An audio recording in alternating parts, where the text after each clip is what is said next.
All right. Okay, we're getting ready for another sales chats. Can't believe it's been a while since we did the last one, and here we are, another fast-paced 30-minute sales chats. And for those of you who haven't been on a sales chat before, let me just tell you what the format of this is, and that is it's 30 minutes, it's fast-paced. You can join in on Twitter at #SalesChats.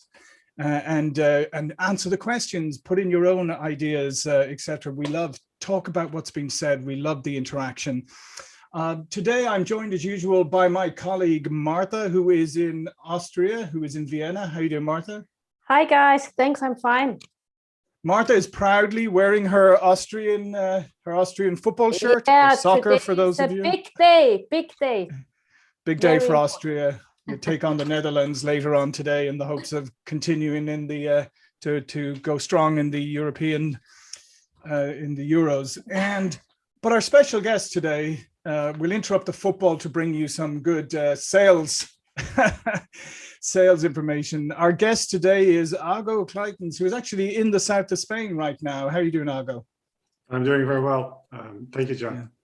And Ago is the practice director in EMEA at the Rain Group and a recognized global B2B sales thought leader on understanding the buyer's perspective in sales, inside selling, and selling to the C-suite. And what we're going to talk about today is increasing productivity in sales. And let's face it, it's one of the challenges facing sales teams today. There are only so many selling hours in a day. So how you use that precious time is really, really critical. And it can mean the difference between achieving quota and not, and missing out. Okay, so let's get straight into it. And let's get right into our first question, Ago, which is, what are the 3 keys to productivity that you've uncovered? Yeah, so we actually, so maybe we need to sort of back up a little bit. The reason we caught on to the theme of productivity in sales, which is not what you would typically think about when you think about selling and sales performance, is because we found consistently that sellers who outperform other sellers in terms of quota, in terms of revenue generation and things like that, are actually masters of productivity. And so there is as you could imagine, there's a small percentage of sellers that massively outperform their peers when it comes to, well, basically doing the most they can with the hours in a day, right? So as far as I know, everybody has the same amount of hours and the same amount of time in a day. And so more productive sellers are typically also better sellers, or I should say better sellers are more productive sellers. When we looked at that deeper and we did some research, we realized that there are 3 keys to increasing sales productivity. The first key is what we call manufacturer motivation. So that all has to do with, how do you set yourself up for the day? What's your mental chatter like? What are the messages that you reinforce within yourself? The second key is to control your time. And time is an acronym that we've uncovered, and maybe we'll talk about that later. But essentially, it's about looking at, where do I spend my time in terms of the activities on a daily basis or a weekly or monthly basis, and how do I distribute that in terms of the various buckets that we've identified. And then the third key is to execute in the zone. So I'm sure we've all heard of things like flow and being in the zone, and so. Very productive sellers know how to, I would say, create an environment that is conducive to being in flow for as much of the time as possible. So those are the 3 keys. It's really about manufacturer motivation, control your time, and execute in the zone. Yeah, and it's interesting, Ago, just going back to the first one then about how you set yourself up for the day. I think that's a critical piece. And I think that's a piece that people overlook a little bit, particularly because nowadays, let's face it, a lot of people start their days off they go on social media, they go on their news sites, they go on all of this. And sometimes that isn't the ideal way to set yourself up for the day, because, the news might provoke you, the social media might make you envious or whatever it is. So I think that's a very critical part that I think a lot of people overlook. I absolutely agree. And I certainly, my own experience has certainly been that, there's this saying, how you start your day is how your day will go, or something along those lines. And I certainly found that to be true. So for me, that actually starts before the workday starts. So it's really about having a morning ritual that sets you up for a day that is, productive, engaging, motivating, rewarding. And, John, as you could have guessed, that certainly does not start with checking your social media feed or opening your inbox. Yeah, no, absolutely, absolutely. So what are some ways that you can ignite productivity, that you can get yourself into that zone that you're talking about? Yeah, so I'll be honest with you. So we've uncovered a number of strategies and techniques, and there was one which, I'll be honest with you, when I first heard about it and it was first suggested to me, I thought, yeah, that's too simple. That's just not going to work. It's too simple. And essentially, it's a very simple trick where if you want to do something, now whether that is I'm going to start prospecting, or I'm going to start preparing for the sales call, or I'm going to stop checking my social media feed, it's essentially, or I'm going to go running in the morning, or whatever the case may be. Yourself 3, 2, 1, go, and you make the commitment that when you say go, you go. So you go and do that thing. Now, in the beginning, I thought it's too simplistic, it's too easy, it's too simple. Now, I've been sort of tinkering with personal productivity for the last 20, 25 years, maybe. But I thought, you know what? I'll give it the benefit of the doubt. I'll give it a try. When I did, I actually found that it really works. And so the nice thing about this is it works in two directions. So when you want to start something, you say, 3, 2, 1, go, and then I'll just do it. But also when you want to stop something, you'll say 3, 2, 1, stop, right? Because sometimes we're engaged in these behaviors, which, let's face it, may not be the most productive, right? We're, we're going on. I don't know if you've noticed this, but Chrome, or I think it's so Chrome has this built-in feature where you have the suggested articles, and I find those highly addictive. So I might find myself clicking on one thing, and then I'll go to something else and something else, and before I know it, I'm maybe 10, 12 minutes in. And then I'll just say, okay, no, I'm 3, 2, 1, stop, and then I'll go do something else. So 3, 2, 1, go, 3, 2, 1, stop. A simple trick to boost your productivity. Yeah, no, I love it because as humans, we're fantastic at talking ourselves out of things. So when you go to start something, if you leave it too long, we're very good at coming up with a reason why not to start or whatever. So I think it's a nice, neat little piece of advice, and I think I highly encourage people to try it out. I like the fact that you have the stop piece too, 3, 2, 1, stop, because I say to people, people say to me a lot of times about how busy they are, like I'm busier than I've ever been in my life, blah, blah, blah. And I always say, are you more distracted than you've ever been in your life? Because I think that's more to the point. And I think having a little tool like that to say, oh, look, I'm not really focused on what I'm doing right now. I'm focused on the news, or I'm focused on something that popped up over here. So 3, 2, 1, stop it, get back to what I was doing. I think that's a great piece of advice. And also you have uncovered something called the habit loop.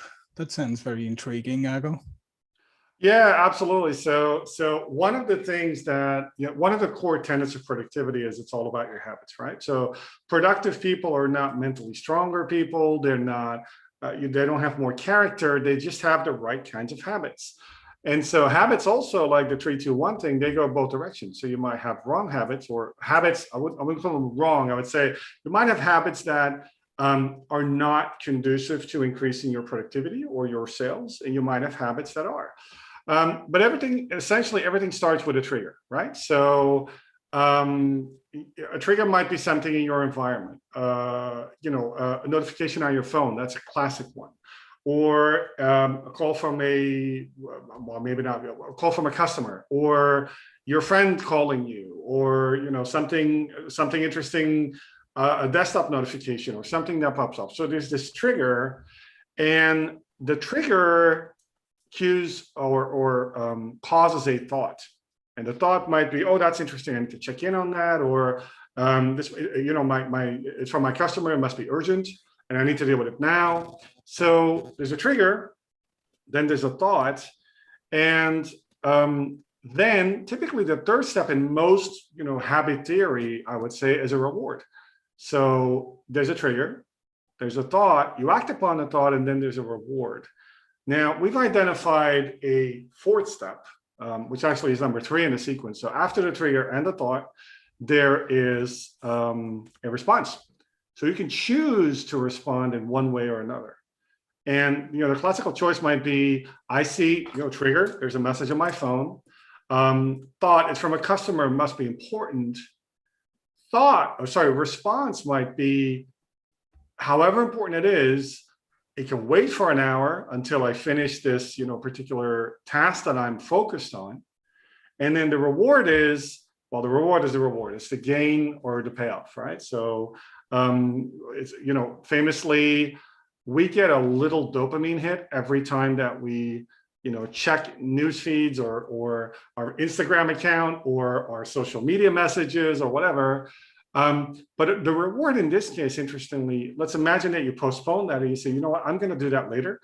The reward is that you can do it guilt-free and it doesn't distract from your productivity.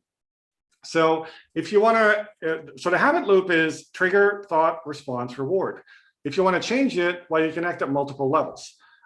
Typically, it's hard to, so there are triggers that you can, so a lot of triggers you can't do anything about. The notification will come up on your phone. You can silence it. You could turn it off, right?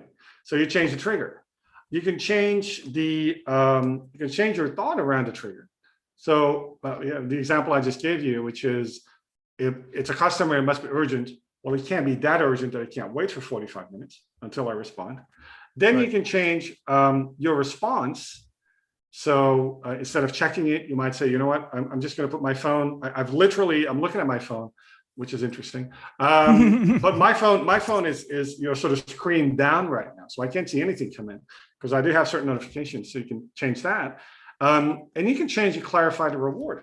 So you can think about, well, if I will allow myself. So my example is I don't check email throughout the day, other than on predetermined specific times. And when I do that, I know that I can work on email guilt-free and in a very focused way. And so for me, that gives me a sense of personal satisfaction and achievement. So 4 steps: trigger, thought, response, reward. And if you want to increase your productivity, you can think of strategies on all of those 4 levels to make a few small changes. And as we both know, small changes can lead to big results. Big outcome. Yeah, and I think that's a key point, Dago, is that small changes, like all the things that you have said so far, are simple, but I think that simple doesn't always equate to easy, so it takes some effort to do these as well. But this is a great mechanism here for really giving you the tools to be more productive. So giving you a track to run on, if you like, how you react to things. Okay, so there's the trigger, the thought. Now I'm going to choose the response and the reward. I think it's a very neat way of approaching something. And as I said, I think it gives a framework, because I think most people just allow themselves get distracted and they don't have a framework to get out of that distraction. Yeah, absolutely. And the one thing that I would say, probably the one tip that I would give to anybody listening or watching would be, if you want to change a behavior, whether that's procrastinating or checking your social feeds or getting distracted or sidelined, identify the smallest possible action that you can take. It could be as simple as, I'm going to put my phone on. This was one of my favorites for a long time. I'm going to put my phone on flight mode for an hour. The first hour of the morning, my phone goes on flight mode. How easy is that? It's literally, you press a button, right? But it makes a massive difference in how productive you can be in that hour. So identify the smallest possible action that you can take and then take that action. If you do that consistently over time, small changes, big results, right? No, absolutely. I totally agree with that, because let's face it, we're fantastic at grand gestures, or like, oh, I'm gonna get super fit this year. I'm gonna go out. I'm gonna run 10 miles every morning, and you go out the first morning, run 1 mile, and then give up. Instead of like, to your point, instead of saying, well, tomorrow morning I'm going to get up and I'm going to walk for 10 minutes and build it up from there.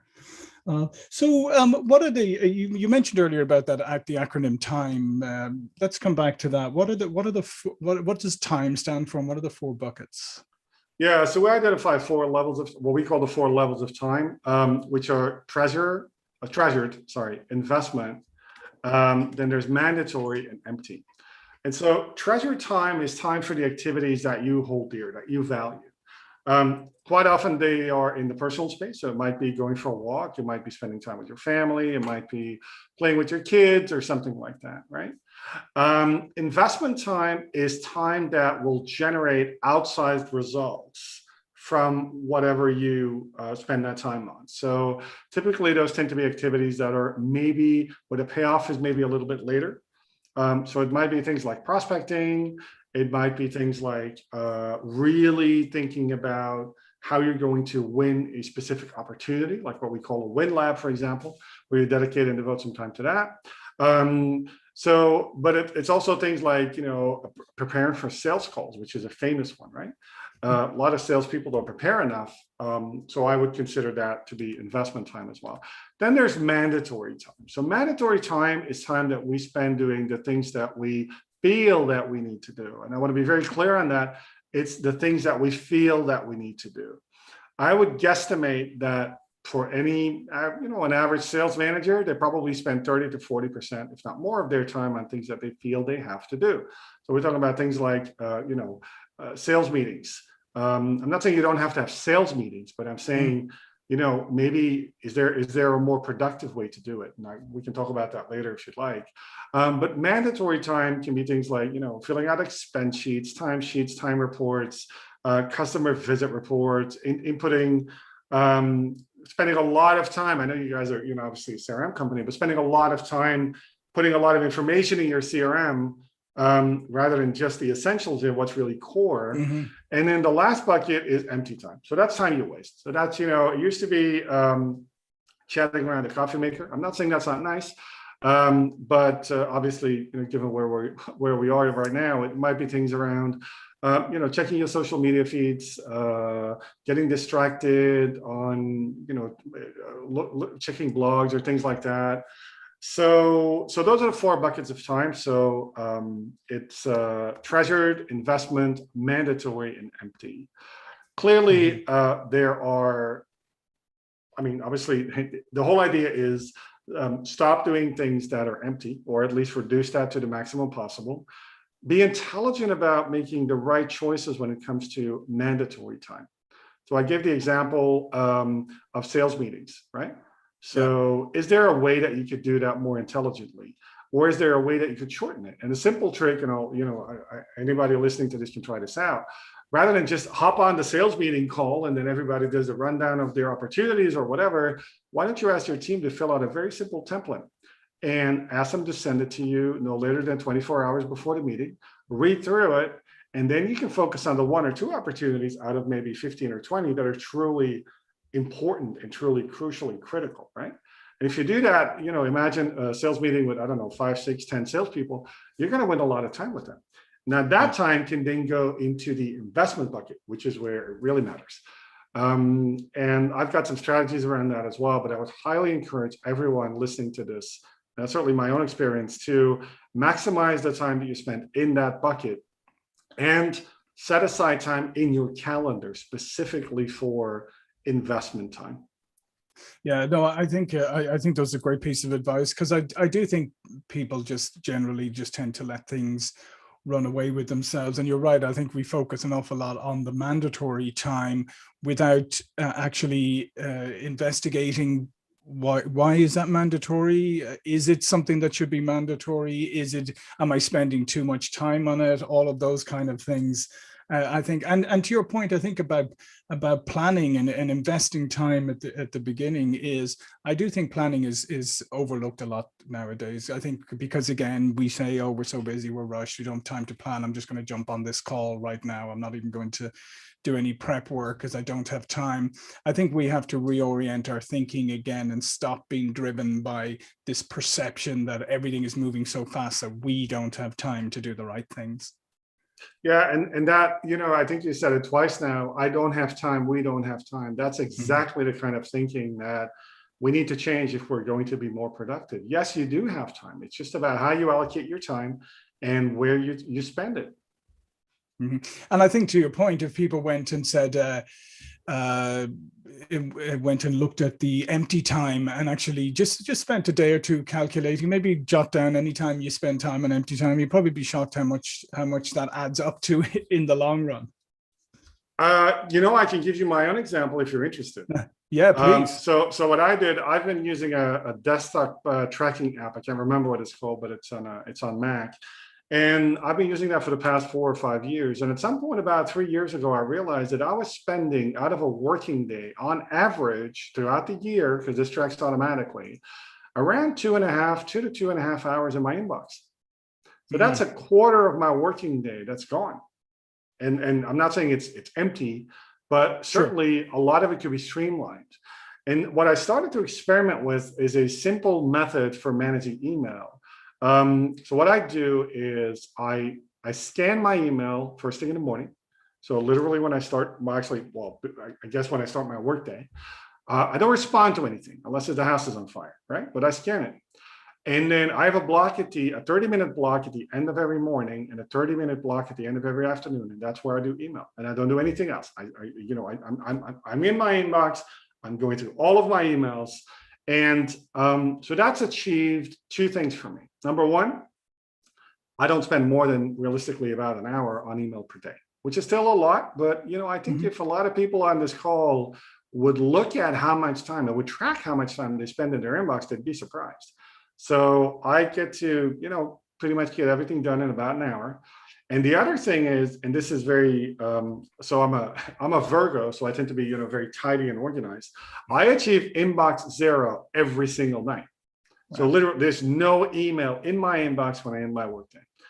And I'm not going to say that, occasionally it's not an hour and 15 minutes or whatever, but that allowed me to save at least an hour per day. So that's 5 hours a week. That's 20 hours a month. It adds up, right? Oh yeah, no, it adds up for sure. And again, that's time that if you're smart about it, you can use productively. So one other question I had for you is the concept of a GIA. What is that, Ago? Yeah, so when you look at that, so the 4 buckets of time, right? So one more time, so treasured, investment, mandatory, and empty. We talk about, in context to that, we talk about the greatest impact activity. And the greatest impact activity, put it simply, is a way of identifying what is the one thing that I can do, or asking the question, what's the one thing that I can do today that will make the greatest impact?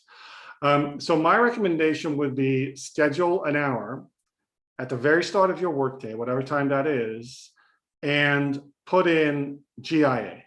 That's what I do. So I've got a recurring appointment with myself in my own calendar that says GIA every morning from now until hopefully, until eternity. I won't live that long, but we'll see.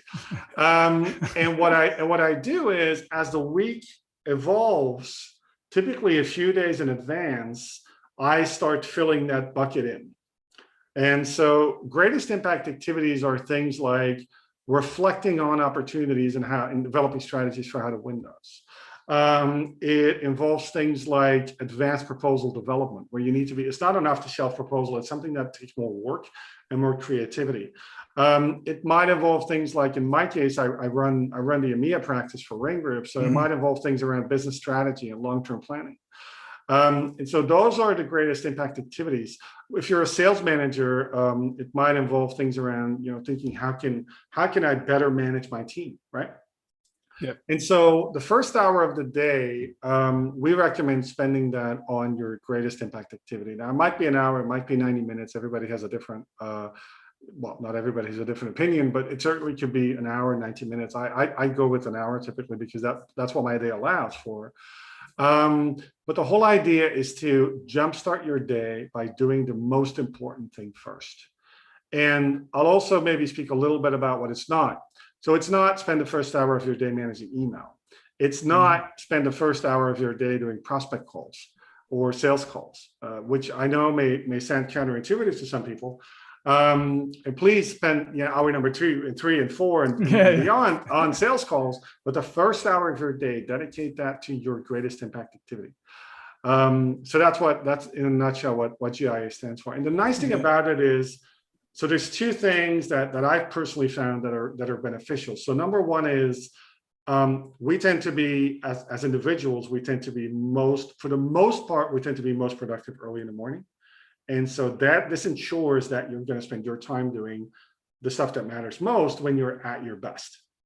And the second thing is, you get a sense of accomplishment pretty early in the day. I don't know if you've ever read this book, but Brian Tracy had this book called Eat That Frog. And he talks about the same thing. Like, you do the thing you have to do first in the day, and then you get a sense of accomplishment, and the rest of your day just flows from there, right? Yeah. Actually, Brian Tracy lives not that far away from me. I've met with him in his office over there in Del Mar a couple of times. But yeah, I totally agree. And it's almost like, let's face it, a lot of people would like to ease themselves into the day. So do the opposite, like take the easiest thing first thing in the morning. So you just kind of gradually feel your way into the day. But I like what you're saying here is because number one, you're forcing yourself to identify what the activities of greatest impact are. And I think that's very important, because oftentimes we tend to raise everything to the same level of importance and give the same priority to everything, and therefore have no priority. So I like the way it's forcing you to actually identify what the things are of greatest impact. Yeah, and the thing is, if you're deliberate about it, I can't remember exactly who it was, but it might have been Mark Cuban. And he said, if you check your email first thing in the day, you're letting other people dictate your agenda. And that is so true, because how many times have we been in situations where you check your email and immediately you get sucked into, I have to do this for that person and that for that person, and they're asking for this, and my team needs support on that, and this proposal due. And by the time you're done with it and you're 2 hours later, and then it's not a great way to start your day. So I keep thinking about that. Like, do I want to start my day with other people's agenda on my mind? And I personally don't. Yeah, no, and then you end up playing catch up for the rest of the day, and and I guess in the end you feel pretty unfulfilled, because your day has gotten away from you because of all the time that was sucked up initially.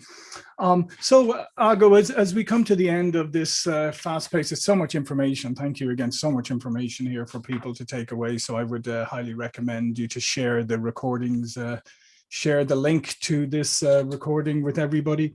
So how do you set yourself up for the day? What's your pre-work morning routine look like? Yeah, so I'm an early riser, and I've done pretty much the same thing for the last couple of decades. So I'm a huge believer in meditation. So when I wake up early, so I realize that part of the audience might be in the US, so it's not crazy early, like 4 a.m, but my usual morning starts at 5:30 or 6, and I spend the first half hour just meditating. And so I've done that for about 25 years now. If I don't do it, so now it's come to the point where it's just such a part of my morning routine, and it's just not negotiable. If I don't do it, I feel it. If the whole day, like I'm off, I'm not focused, my mental chatter is dispersed. It doesn't need to be half an hour. You can start with 10 minutes. There's great apps for that, and this and that. So that's number one. Number two is some form of physical activity. So that tends to be either yoga or some high intensity or high impact interval. So some squats, some push-ups, things like that, just to get the blood flowing. So those are two things that are really important to me. I wish I had the time to take a morning walk and get some vitamin D in my system, but that unfortunately doesn't always work out that way. But those two things are really not negotiable. The one thing that I've done on and off over the years is journaling. I find journaling to be tremendously helpful, but that tends to be cyclical for me. So the non-negotiables are meditation as a form of physical activity, again, either yoga or some kind of interval training. So yeah, and by the time between that and my GIA, and me waking up early, by the time 10 a.m. rolls around, I feel like I got quite a bit done, and I'm having a really, really good start to my day. So. Yeah, that's fantastic. Thank you for sharing that. Hopefully some people might, that might resonate with some people, but I think whatever it is, I think it's good for you to look at and examine what your morning routine is and see whether it's optimized for the rest of your day. That's what I would encourage. So thank you everybody for joining us. Martha, the Twitter chat, how is it going today? Yeah, it was nice. So we had the topics of prospecting, positive mindset, and yeah, you should go there and read it. Yeah, I will. And as I said, I would highly encourage you to share this video with others. There's so many great items packed in here. Ago, just before we go, please do tell people a little bit more about you and the Rain Group. Yeah, I'd be happy to. So we're a B2B sales performance improvement firm. Global footprint. I think next year will be 2 decades. Well, next year we will be 2 decades old. So that's what we do. If people are interested in the topic of productivity, on June 15th, which is a couple of days ago, as you would know, we actually published a new book. It's called Not Today, The 9 Habits of Extreme Productivity. It's available on Amazon. And I think, Martha, we're going to put a link to a free ebook. Yeah, I've sent it already. So people perfect. can click on it in the Twitter chat. And it's totally free. If people want to find out more, then they can go there. They can go, they can download the ebook for free, and they can, if they want, they want to go deeper, they can purchase a book. And other than that, it's rainsalestraining.com. Yeah, and I'd highly encourage you to check it out. Great thought leadership always from the Rain Group. But also check out Ago as well. Always great insights, as you can see. Again, thank you, Ago, for sharing that with us today. Thank you, Martha in Vienna, for hosting the Twitter chat. Good luck to Austria later today. Fingers are crossed. Yeah, exactly. Well, it's 6:30 p.m. here in Spain, and so we're half an hour into the game where Belgium is playing. So I better go and check that out, I think. Yeah, exactly. I won't give you the bad news right now, Ago. You can find that out for yourself. I think that should have come with a little spoiler alert there, John. Yeah, exactly. Spoiler alert. I can see by Martha's reaction that the news is not good. All right. Yeah. Well, but everything is possible. Yeah. It's only half an hour. It's time enough. Yeah, it's only a half an hour, and Belgium does have some of the greatest players in the world right now, so they can turn it around. All right, well, listen, thanks everybody for joining. Thanks again, Ago. Thank you, Martha, and I will see you all for another sales chat really soon. Thank you.